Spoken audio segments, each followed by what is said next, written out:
Neemias, capítulo 1 e versículo 4. Glória a Deus, glória a Deus. Eu pedi a Deus uma palavra para este último culto do ano, e uma palavra que viesse ao encontro do coração de toda a igreja, uma palavra que fosse de orientação, de instrução e profética para as nossas vidas. As nossas igrejas precisam muito de direção espiritual, o nosso povo precisa de uma orientação espiritual. E se você é cristão, você tem a palavra de Deus como regra de fé. Se você é crente, você tem a palavra de Deus como regra de fé e prática para a tua vida. E Deus falou comigo nesta passagem que eu queria deixar como uma mensagem profética de instrução para a tua vida. O ano está se findando, este é o último culto desse ano. Daqui a pouco nós chegaremos em 2025. E que você venha levar esta mensagem para 2025 e venha praticar, meditar nela, no nome de Jesus Cristo. Neemias capítulo 1 e o versículo 4 está dizendo assim, ou melhor, versículo 3 está dizendo assim: E disseram-me, os restantes que ficaram do cativeiro lá na província estão em grande miséria e desprezo, e o muro de Jerusalém fendido, e as suas portas queimadas a fogo. Versículo 4: E sucedeu que, ouvindo eu estas palavras, assentei-me e chorei, e lamentei por alguns dias, e estive jejuando e orando perante o Deus dos céus. Amém, irmãos? Podem-vos assentar no nome de Jesus Cristo. E você que pode aplaudir a Jesus, por favor.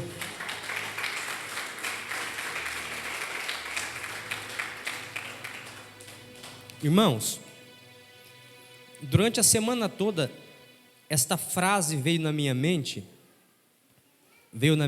para mim poder compartilhar com os irmãos. É tempo de reconstrução. Tempo de reconstrução. Eu queria que você anotasse isso no teu coração. Tempo de reconstrução. Alguns não levam tão a sério a igreja nem a palavra de Deus, infelizmente. Algumas pessoas não levam tão a sério a igreja e nem a palavra de Deus. Uma pessoa que diz que leva Deus a sério e não leva a igreja a sério, ela não leva Deus a sério.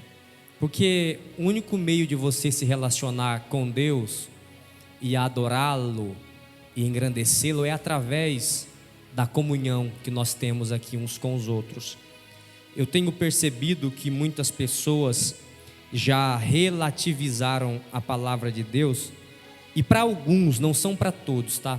Não é para todos, eu não estou generalizando e nem estou falando que é você, só estou te dando uma introdução do que está acontecendo nos nossos dias. Muitas pessoas já relativizaram a verdade da palavra, do Evangelho, e já não conseguem olhar para a Bíblia como ele deveria olhar, com temor, entender que este texto aqui ele é sagrado, e o que nós fazemos aqui é sagrado também. Estas paredes não são sagradas, Deus não habita nessas paredes aqui, mas quando o povo de Deus entra aqui e se reúne, o que nós fazemos aqui é sagrado, o que nós celebramos aqui é sagrado. E como Deus falou comigo, é tempo de reconstruir muros. E como a gente prega sempre, ouve muita pregação, às vezes eu penso que é coisa da nossa cabeça. É um pensamento da minha cabeça. Mas, irmãos, eu tenho me assustado, porque eu tenho conversado com alguns pastores, tenho visto alguns testemunhos ou testemunhos. Tenho testemunho e tenho testemunho, aquele que dá uma tristeza de você ouvir. E eu tenho percebido que tem pastores, líderes, teólogos que têm se apostatado da fé, têm abandonado a fé, têm abandonado a sua crença que ele tinha na Bíblia. Como eu tenho observado que o nosso adversário tem roubado a fé de homens de Deus, de mulheres de Deus. Eu tenho visto, irmãos, a apostasia entrar no meio do povo de Deus de uma forma assustadora. Eu conheço pessoalmente pastores que já oraram, que já expulsaram demônios no nome de Jesus, que já curaram enfermos, e que já chegou a falar para mim que Jesus é uma fábula, que Jesus é uma invenção romana. Eu tenho visto teólogos que outrora eram grandes escritores de livro, hoje se render à teoria da evolução e dizer que a ciência está certa e que Adão e Eva nunca existiu. Eu não estou falando de qualquer pessoa, estou falando de grandes teólogos que já influenciaram gerações, e eles se renderam ao ensinamento de que Adão e Eva não existiu, e que é só uma fábula, e que de fato nós somos fruto da evolução. Para os que estão lá fora isso pode ser comum, mas para você que é cristão e é crente, você tem que manter a sua fé firme. Eu ainda creio na palavra de Deus, eu ainda creio. Eu creio que eu não sou fruto de uma evolução e que eu não sou parente de um primata. Eu creio que Deus me criou, que Deus criou o homem, que Deus criou a mulher lá no jardim do Éden. E isso é fé na Bíblia, isso é acreditar na Bíblia. E o que tem a ver uma coisa com a outra, pastor? Eu tenho prestado atenção que nós estamos sendo atacados de fora para dentro, e nós lemos um texto aqui que fala de muros, que fala de reconstruir muralhas. As cidades do Antigo Testamento, as cidades nos tempos bíblicos, elas eram muradas. Por que as cidades eram muradas? Porque uma cidade que tinha muro em suas voltas era uma cidade protegida, era uma cidade que passava a seguinte informação para as pessoas que estavam passando por ela. Uma cidade que tinha muralhas em sua volta, ela estava passando a seguinte informação para os outros povos: nós somos um povo preparado, nós somos um povo protegido, nós somos um povo bem organizado, nós somos um povo que temos uma boa liderança. Por quê? Porque hoje nós vivemos na pós-modernidade, no século 21, e os irmãos sabem que a gente sai daqui de Sarandi e já entra ali em Maringá. A gente sai de Maringá e entra em Paysandu. Se a gente for para cá, a gente já está em Marialva. Então as cidades hoje, elas são coladas uma na outra, né? Tem ligação uma com a outra. As cidades nos tempos bíblicos, elas não eram assim. Os lugares eram desertos. E o que acontecia? Para a pessoa chegar de uma cidade na outra, demorava, era 20 quilômetros, 30 quilômetros, 40 quilômetros a pé. E o restante era tudo deserto. Então quando eles olhavam uma cidade de longe, eles percebiam uma cidade fortificada por causa das muralhas que tinham em volta. Então quando eles iriam edificar uma cidade, eles já se preocupavam em construir muros em sua volta. Não é o muro da nossa casa, eram muralhas de aproximadamente 10 metros de altura, de 8 metros de largura. Geralmente em cima dessas muralhas tinha torres de vigia. Para quê? Para que os sentinelas ficavam em cima delas, observando para ver se não iriam ser atacados pelo inimigo. Então aquela cidade era protegida por muros. Para quê? Para que os inimigos não entrassem para dentro com facilidade. Logo, quando eu falo de muralhas, quando a Bíblia fala de muralhas, tem uma lição espiritual para a nossa vida. Qual? A nossa vida espiritual, ela precisa estar protegida, irmãos. A nossa vida espiritual precisa estar cercada por muralhas espirituais. Para quê? Para que o inimigo não tenha acesso tão facilmente à nossa casa, para que o adversário não tenha acesso à nossa vida. É triste ver pessoas que o inimigo, que o adversário entra e sai da vida deles sem dificuldade nenhuma. É triste ver pessoas que não têm proteção espiritual nenhuma. Qualquer um entra na sua intimidade, qualquer um entra na sua casa, vê o que tem lá dentro, faz o que quer e sai. Isso espiritualmente tem um problema muito sério. Isso traz uma gravidade muito séria. Eu estou diante, e nós estamos diante de uma geração desprotegida espiritualmente. O adversário olha para nós e não vê proteção nenhuma. É por isso que às vezes a tua mente é oficina do inimigo. É por isso que às vezes a tua mente é oficina do diabo trabalhar. É seta de dia, é seta à noite, é pensamentos malignos. O que é isso, pastor? É a nossa vida que está desprotegida. E como Deus falou comigo, fala para a igreja vigiar, fala para o povo de Deus começar a trabalhar na proteção espiritual e se proteger. Por quê? Porque o adversário está aí para nos atacar, para destruir o que Deus tem para você, para destruir o que Deus tem para mim, em nome de Jesus. Não permita que o inimigo entre na tua vida, não permita, em nome de Jesus. É triste, irmãos, a gente vê as pessoas totalmente desprotegidas. É triste a gente ver cristãos tão rasos na palavra, que meia hora ele conversando com testemunha de Jeová, ele abandona o evangelho. É triste ver pessoas que assistem tanta série, tanta novela. Eu não estou pregando contra isso não, mas estou dizendo, ele é tão influenciado pelo TikTok, pela rede social, que ele não se parece um cristão. A cultura do mundo tomou conta da vida dele, tomou conta da vida dela. O inimigo tem acesso à casa dele, à mente dele, ao celular dele, ao celular dela, à vida espiritual. O que é isso? Falta de proteção. Quando a igreja se coloca de joelho, quando a igreja começa a ler a Bíblia, quando a igreja começa a levar a palavra de Deus a sério, é construído muralhas espirituais em nossa volta, aleluia. O inimigo não tem poder de entrar, o inimigo não tem poder de sondar, o inimigo não tem poder de roubar aquilo que é teu, se você estiver protegido. Por que Deus mandou eles construir muralha? Para se proteger, para que ninguém roubasse, para que ninguém entrasse.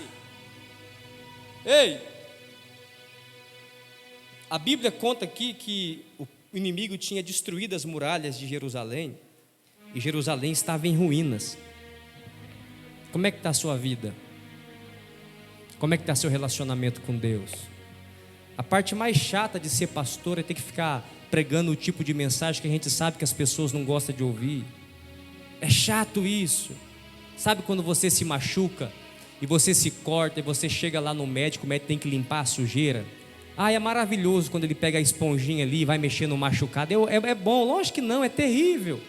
Só que é necessário.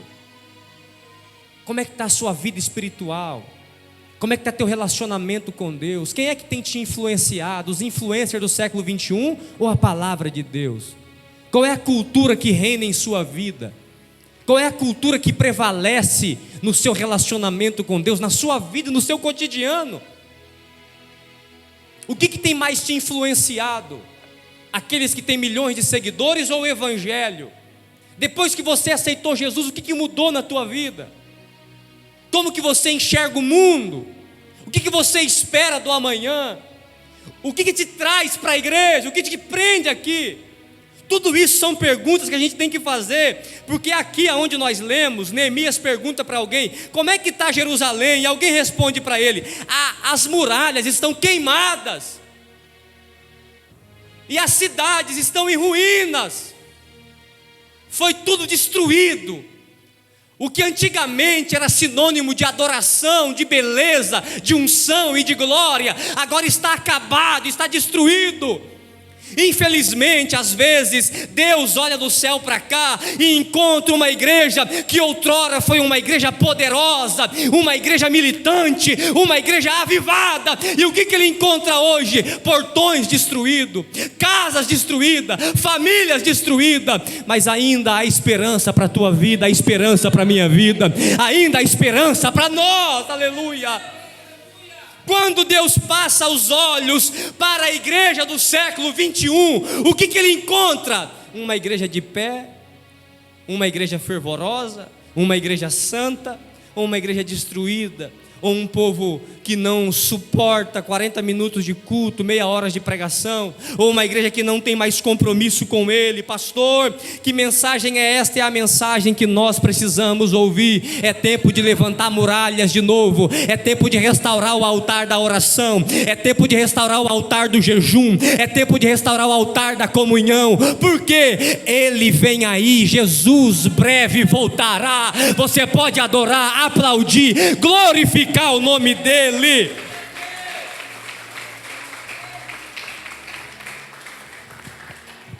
Quando Neemias ouviu dizer que Jerusalém estava destruída, ele começou a chorar, porque ele falou: Jerusalém não é qualquer cidade.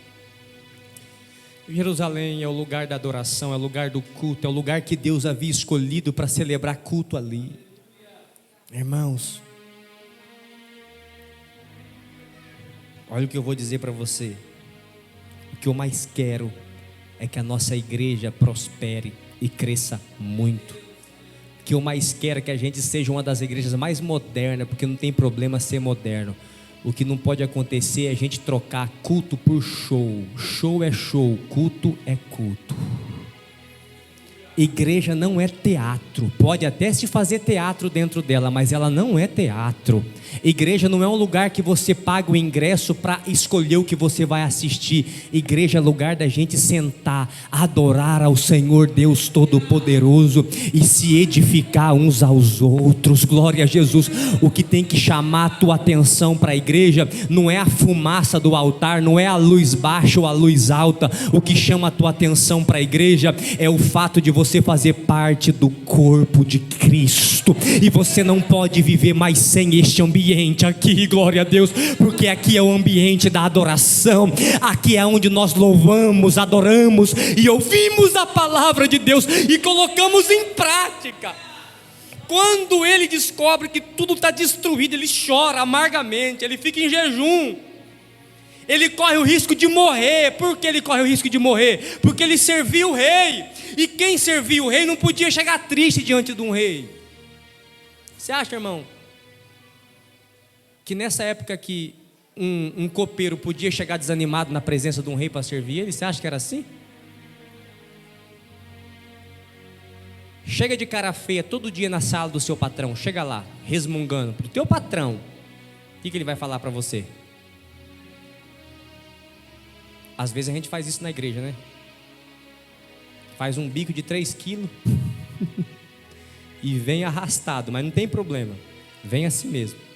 Neemias, ele teve que se entristecer e ele não conseguiu disfarçar o abatimento. E ele chega diante do rei e o rei pergunta para ele: por que teu coração está triste? Eu estou percebendo o teu rosto. Se o rei não tivesse sido guiado por Deus, ele poderia até mandar matar Neemias, porque não era assim que servia o rei naquela época. Mas Neemias explica: porque a minha cidade está destruída, as muralhas estão queimadas. E você conhece a história, ele pede permissão para ir lá reconstruir. O rei permite, ele vai reconstruir aquele lugar. Chega lá, ele olha as muralhas toda caída, e ele chama o povo para uma reunião e fala: vamos levantar isso daqui? Pastor, por que eu tenho que estar com as muralhas levantadas? Porque muro fala de proteção. Eu me lembro que quando nós mudamos aqui no Jardim Mauá, as casinhas não tinham muro, né? Bem antiga, as casinhas tudo popular e não tinha muro. E nos primeiros meses ninguém respeitava terreno de ninguém não, irmãos. As pessoas não andavam pela rua, andavam pelos terrenos. Porque é assim, ó, para que eu vou dar uma volta no quarteirão se eu posso atravessar pela casa de alguém? Não tinha muro, todas as casinhas eram sem muro. Às vezes nós estávamos dormindo e ouvia passo de pessoas conversando e passando do lado da nossa casa, dentro do nosso terreno. O que é isso, pastor? É que não tem proteção. Aonde não tem um muro ali, falta um limite, não se impõe respeito. Então, uma casa que não tem muro, entra quem não pode entrar. E às vezes, a Kathleen era novinha, bem novinha, e o Abner também, bem novinho. A gente tinha que tomar cuidado, porque eles saíam correndo para fora e a gente ficava com medo. Aí a Rose falava: amor, tem que fazer um muro logo, porque essas crianças saem correndo para a rua, uma hora pode ser atropelado. E eu lembro que Deus falou desse jeito comigo: é para isso que serve o muro. Para quê? O que não presta não pode entrar, mas o que presta não pode sair. Quem entendeu, diga amém. Ah, é isso, irmão, o muro protege do mal entrar, mas protege daquilo que é bom de sair. Quando uma vida não está protegida espiritualmente, o mal entra.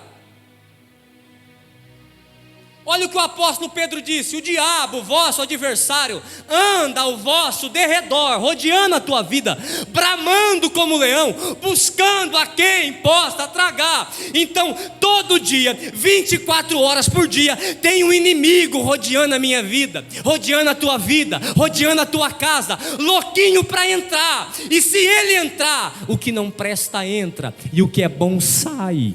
O que não presta entra, e o que presta sai. Muralha fala de proteção. Deus quer proteger tua vida. O mal não pode entrar na tua casa. O mal não pode entrar no teu relacionamento com Deus. O mal não pode entrar na tua vida. Quantas pessoas que está permitindo o mal entrar? E deixa eu te contar um segredo: o mal não entra de uma vez, é aos poucos.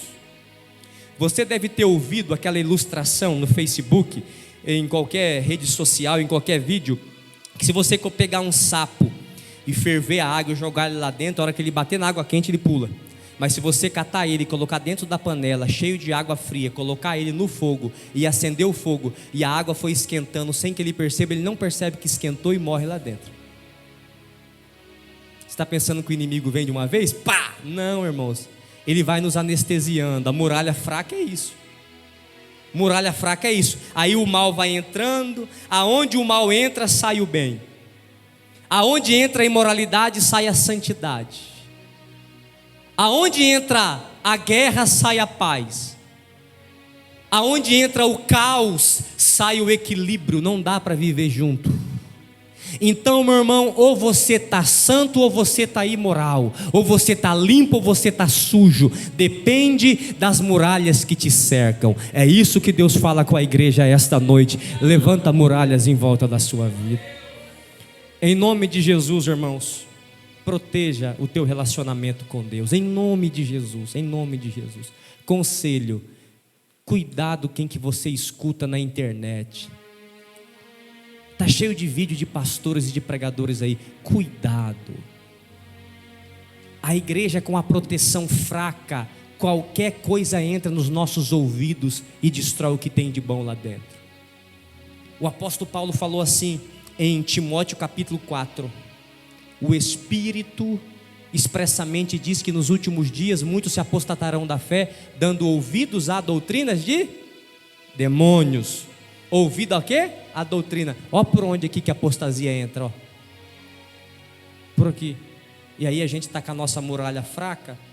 Pastor, como é que eu faço para fortalecer as muralhas espirituais? Leitura devocional da palavra de Deus. Ai, pastor, que receita chata. Eu já sabia, então é só praticar. Oração. Não, mas isso é chato demais. Mas é assim que funciona, irmãos. Todo dia tem uma influência na internet para você, sim ou não? Todo dia tem um vídeo lá, e direta ou indiretamente está te influenciando. Então o mínimo que eu tenho que fazer é todo dia ler pelo menos um capítulo da Bíblia. Todo dia passar pelo menos 10 minutinhos em oração com Deus. O que é isso? Aí eu estou edificando as muralhas da minha vida, porque eu não quero que o inimigo entre, eu não quero que ele roube a minha paz, eu não quero que ele roube a minha alegria, eu não quero que ele roube a minha santidade. Então eu vou me blindar com a palavra de Deus. É assim que a gente se blinda: leitura da palavra, comunhão com Deus, relacionamento uns com os outros. Deus vai te proteger, Deus vai ser uma muralha em tua volta, e a tua vida vai ser uma bênção. Leve a sério esse conselho de Deus. Neemias reconstruiu, colocou de pé as muralhas, e este ano está terminando, e o outro ano está começando, e você vai começar o ano erguendo as muralhas de novo da tua vida. Não, você vai começar um ano, começa lá por Mateus. Começa por Mateus, lê um capítulo. No outro dia você lê outro. No outro dia você lê outro. Enquanto você lê, depois que você terminou de ler, fale com Deus: Espírito Santo, ministra no meu coração essa palavra. Me blinda, me protege. Fala comigo: pastor, eu tenho dificuldade em entender a Bíblia. Então você tem o mesmo problema que eu também tenho dificuldade em entender a Bíblia. Aí sabe o que a gente faz? A gente compra uma Bíblia linguagem de hoje, uma NVI, uma NVT, uma NTLH. Mas mostre para Deus que você está interessado em aprender mais dele. Mostre para Deus que você não quer ver as muralhas caídas, destruídas. Você não quer que o inimigo tenha acesso à sua casa. Você não quer que o adversário tenha acesso à sua vida, ao seu casamento, ao seu ministério. Por isso, todo dia a gente vai lá e coloca um tijolinho novo. Aqui ele não entra mais, glória a Deus. Eu tampei essa brecha aqui, porque a Bíblia mandou eu tampar. Aqui ele não chega. Quando vê, irmãos, você está protegido, você está guardado, você está abençoado, e o mal não vai tomar conta da tua vida em nome de Jesus. Eu quero que você receba esta palavra. Ano de 2025 é ano de você levantar muralhas em volta da sua casa, muralhas em volta do teu ministério. Sua família será protegida em nome de Jesus. Os seus pensamentos serão protegidos em nome de Jesus. O inimigo não roubará sua coroa, o inimigo não roubará sua alegria, o inimigo não roubará sua paz, o inimigo não roubará a prosperidade na tua vida. 2025 é ano de bênção. Aplauda o nome dele, glorifique o nome dele.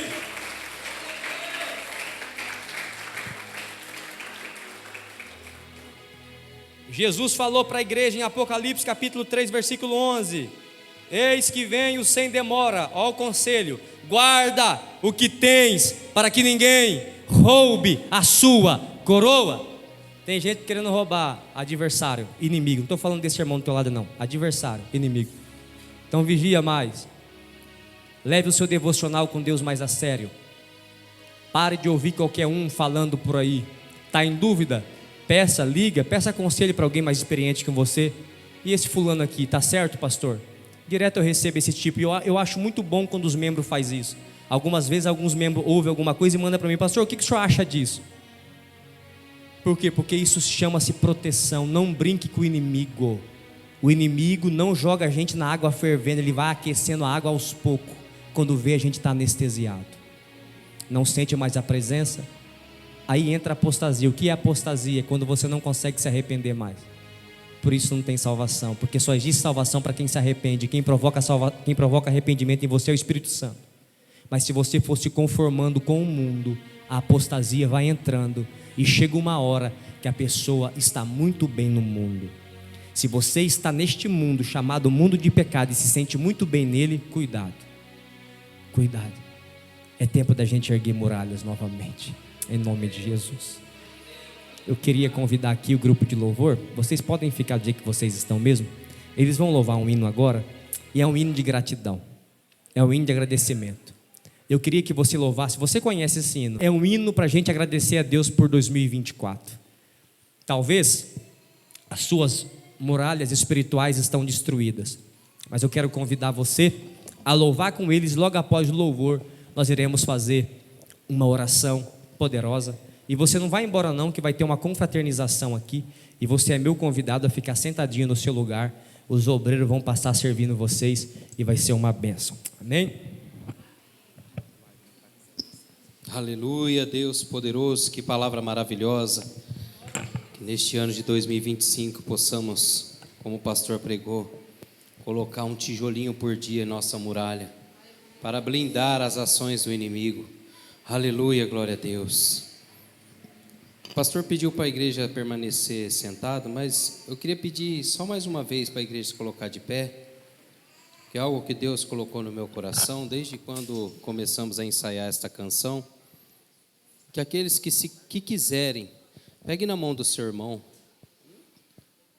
aleluia, se puderem fechar o corredor, fazer uma corrente, para agradecer ao nosso Deus, por mais esta oportunidade que o Senhor tem nos dado, por mais esta graça que o Senhor tem nos concedido. A misericórdia do Senhor, ela se renova dia após dia nas nossas vidas. Você possa orar pelo seu irmão, por este irmão que está do seu lado. Aleluia, glória a Deus. Talvez você não sabe o que ele está passando, mas o Senhor sabe, e através da sua oração o Senhor agirá na vida do teu irmão. Aleluia.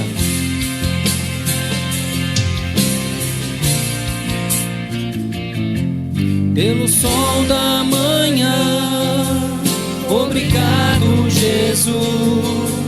Pelo dia que nasci, obrigado, Jesus. Pelo irmão que está do meu lado. Obrigado, Obrigado, Jesus. te agradecemos, Senhor. Obrigado, Jesus, pelo amor que não morre, pela nova aliança que foi feita na cruz, pela fé e esperança, pela vida eterna. Obrigado, obrigado, Jesus, Pelo ar que respiro, obrigado, Jesus. Pelo pão que alimenta, obrigado, Jesus.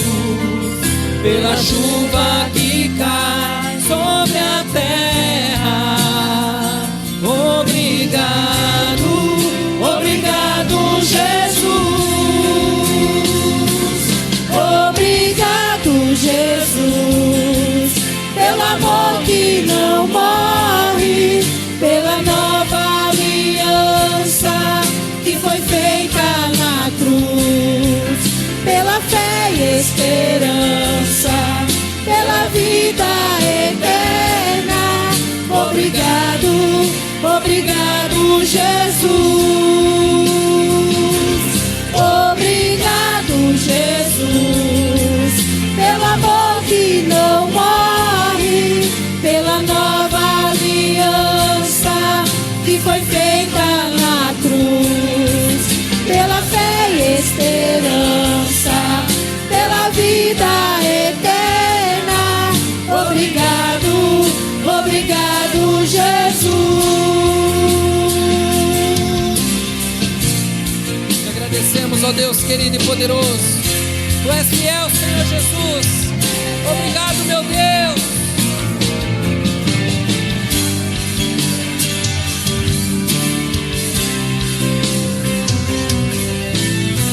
Adora este Deus poderoso e agradece a Ele. Obrigado, Jesus, pelo amor que não morre, pela nova aliança que foi feita na cruz, pela fé e esperança, pela vida eterna. Obrigado, obrigado, Jesus. Obrigado, Jesus, pelo amor que não morre, pela nova aliança que foi feita na cruz, pela fé e esperança, pela vida eterna. Obrigado, obrigado, Jesus. Obrigado, Senhor Jesus. Tu és poderoso, Senhor. Aleluia, aplaude o nome do Senhor Jesus.